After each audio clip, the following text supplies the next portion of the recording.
his escapades as a waiter during summer camp. Strange times in Vermont, I'm sure. His Mr. New York period.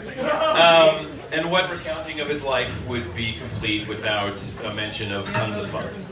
But while those memories are fun and grist for the mill, at any and all family events, present and definitely future, I want to take a moment to reflect on some of the real memories that I have slightly more than half of the 80 years that I've known him for. So, my dad is in many ways, I think, the embodiment of the American story and the American dream.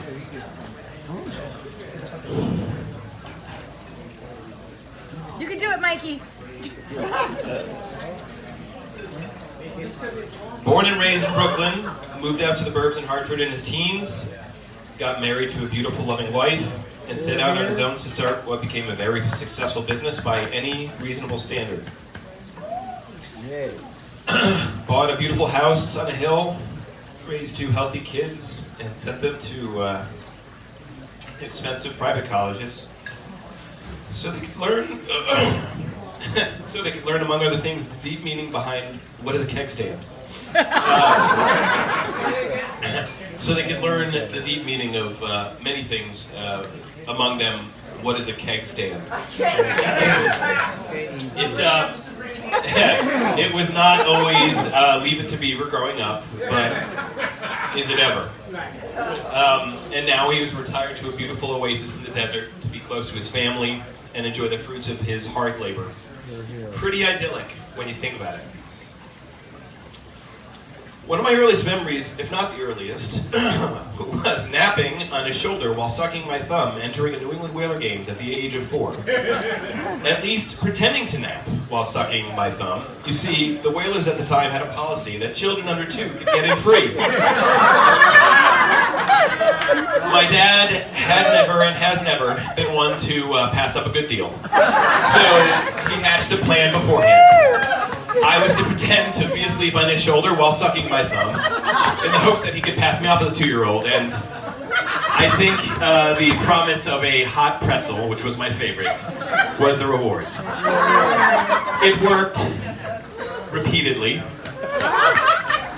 And it gave me my love for hockey. That was really, but more importantly, that was the first time I had a view of my father's perennial sense of mischief, confidence, and humor. It was my first realization that sometimes it's okay to color outside the lines. My dad didn't always get it right. He would sometimes seem to have anachronistic views on what constituted the right or normal way to do things. Apparently, bagels and baked beans, 2 staples growing up in any Jewish household, shall not go together. This is the 11th commandment. But he got it right on the big things that mattered. My dad gave me my broader sense of wanderlust and loved the mountains by introducing Jeff and I to skiing and the outdoors at a very young age. He made sacrifices, both of his time and money, to share the love of the sport with his 2 sons and somewhat less deeply his wife. I will never forget the smooth style he had with quick, effortless turns across any snow surface the east could throw at him. But I'll also never forget the times he had to dig out, spin out, and chain up in driving blizzards to safely convey his family to or from the mountains far from home. That was true dedication. Sorry this is taking so long. Though my dad would regularly drive 20,000 miles or more in a year all around New England for his job, he found the time to be there for me and Jeff when we were young. He volunteered as a baseball coach for both of us. Spoiler alert, it didn't take. He would invariably show up and support us at various school, sports and school events that peppered the calendar growing up, even if it was a 7 a.m. practice for the 3rd string hockey team at my high school that I was on. One episode I'll never forget, in particular, was when I was 16 or 17 on an Yale ski trip to Jay Peak in Vermont. This is the farther northernmost ski area in Vermont, over 5 hours away from our house in Hartford. The trip that year overlapped with my birthday party of a girl I had a massive crush on, and I was completely torn. Do I go with this trip I had been on for years and years, or do I go to what will surely be, a love story that they would make movies of if I made it back to that birthday party. So in what have been the most classic dad move ever, he claimed he just happened to have an important client visit just over the border in southern Quebec. At the exact same time, I was needed to leave Jay Peak in order to make it back home in time for the party. I bought that story hook, line, and sinker, and then as any idiot teenager, proceeded to do a number of stupid things, including ordering 3 large fries on the way home at McDonald's and not sharing any with him. All as a prelude to having a predictably horrible time at the party, as my dreams of young love were shattered into a million pieces. I took it pretty well, though. I only ended up destroying the front axle of my car because I hit a curb due to in a rage, driving too fast. A little bit of a walk from home. I'm pretty sure I pooped my pants on the way home. It was a rough night.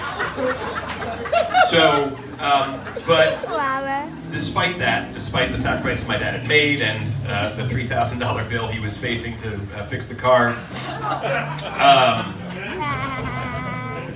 he never piled on. When I got home, he never showed anger.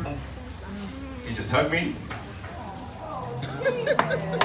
David Bernstein. David Henry Bernstein. To make sure I was okay. That's my dad in a nutshell. He extended himself for me far more than was reasonable to expect. Daddy's crying. Refused to take credit for it.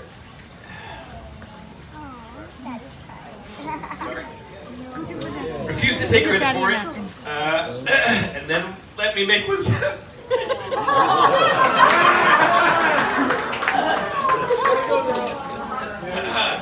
And then he let me make what was obviously a big mistake without trying to save me from it.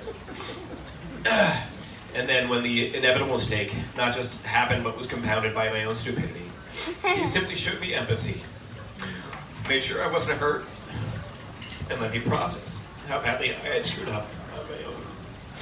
He knew that I felt it, and he didn't need to pile up. He's always been there when it matters, and that continues to this very day. He's beloved by my wife as a warm, loving, involved Poppy to even Sasha, my daughters. Just like he did for me, he shows up at all the games and events and milestones, no matter how long the journey and how tiring it might be at age 80. For that, I can't be more grateful.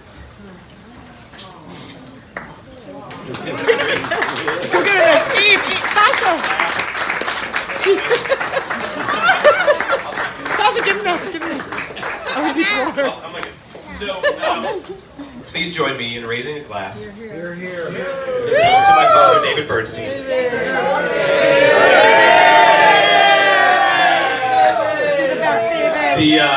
The most wonderful father, grandfather, father-in-law I could ever ask for. Happy 80th birthday. I'm so happy we are here to celebrate and share with you. I love you. Thank you.